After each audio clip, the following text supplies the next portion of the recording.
Welcome to The Explainer. Today we're jumping right into a huge topic, artificial intelligence in our schools. It's exploding onto the scene, promising a total revolution in how we learn. But is it this brilliant new assistant for teachers, or is it basically a high-tech way to cheat that kills critical thinking? That's the big debate we're going to unpack.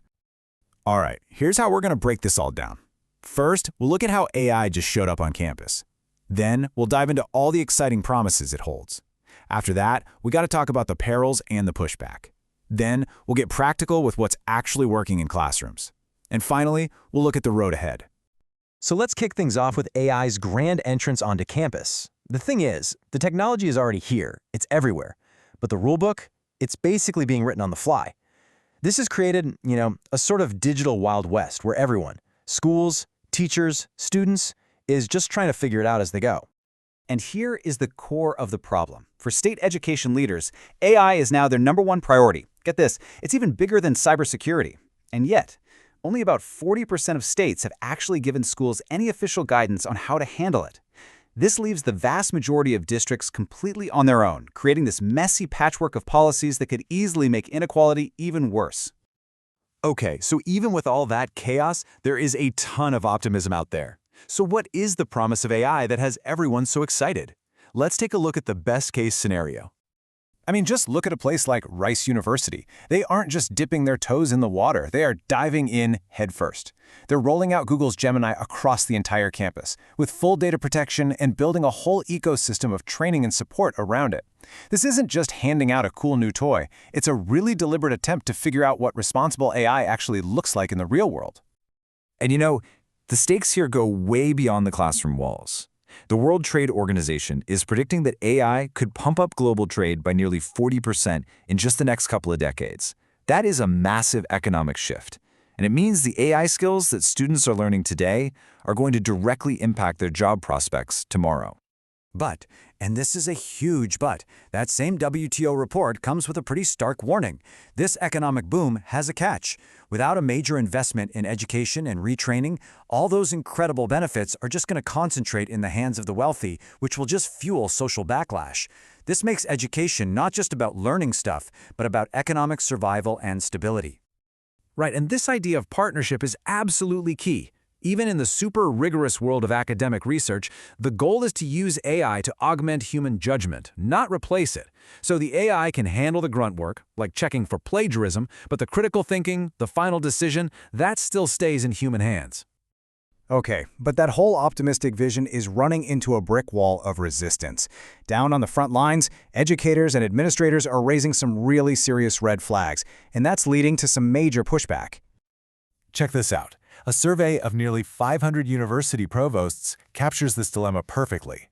Half of them are worried about students using AI to cheat, but at the same time, a third of them are facing strong resistance from their own faculty against even adopting it. That puts these leaders in a really tough spot, right? How do you regulate a tool your own people won't even embrace? And it is the exact same story in the K-12 world.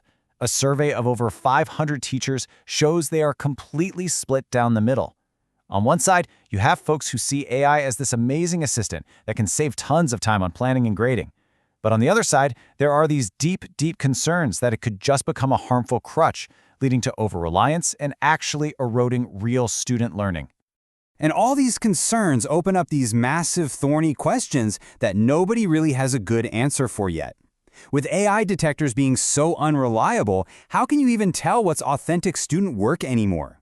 Are we just ceding control of our own curriculum to big tech companies? And maybe most importantly, will this tool just become another wedge that widens the gap between rich schools and poor schools?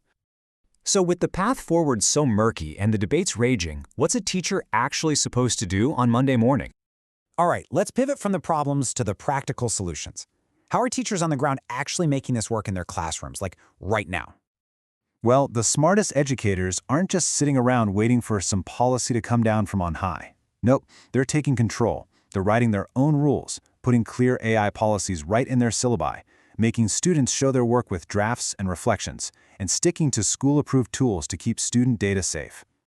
The best strategies all have one big thing in common. They shift the focus away from just the final product and onto the process. So instead of only grading an essay, teachers are looking at the outlines, the research, the reasoning behind it. They're even changing their grading rubrics to give students points for how well they use AI ethically and effectively. And this really gets to the heart of it, doesn't it? Technology is always changing, but the core principles of good teaching, they don't. A solid teaching method can absorb any new tool, from the calculator to the internet and now to AI. The tech is new, but the foundation is absolutely timeless. So where do we go from here? What should we all be keeping an eye on as this story unfolds? Because this field is moving so fast, and this conversation is really just getting started. Well, for one thing, this conversation is officially going global. When huge organizations like the OECD start holding summits on AI and skills, that's a clear signal that this isn't just a concern for teachers anymore, it's become a priority for entire governments and economies all around the world. What they talk about is going to shape policy for years to come. And that leaves us with a final, and I think crucial question for all of us to reflect on. Whether you're a teacher, a student, or just someone curious about all this, think about how you use this technology.